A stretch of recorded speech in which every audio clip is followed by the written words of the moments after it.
بعض लोग जमात पाने के लिए मस्जिद में भागते और दौड़ते हैं, यानी रुकू के अंदर इमाम साहब चले गए हैं, वो मस्जिद में आया है तो वो इतनी दौड़ लगा लेता है कि मैं रुकू के अंदर इमाम साहब को पा लूं।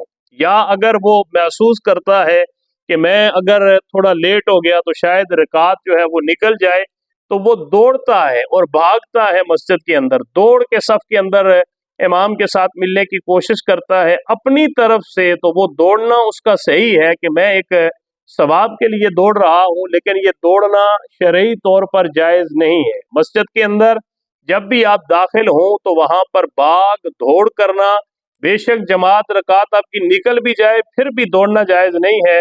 जिस रफ्तार से आप घर से चल के आए हैं या जो अमूमी रफ्तार होती है उसी रफ्तार के साथ मस्जिद में चलना चाहिए। एक दफ़ा हुजूर नबी करीम सल्लल्लाहु अलैहि वसल्लम नमाज पढ़ा रहे थे तो पीछे शोर हुआ, तो आपने पूछा कि क्या हुआ है।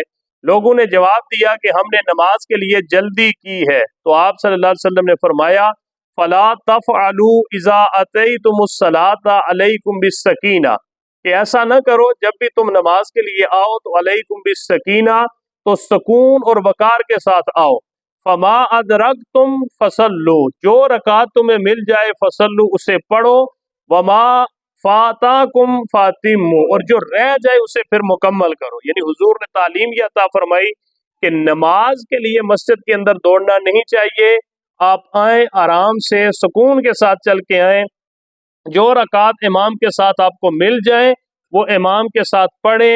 अगर कोई रकात रह गई है तो फिर शरीयत ने आपको इजाज़त दी है फातिमू, उन्हें बाद में आप मुकम्मल कर लें।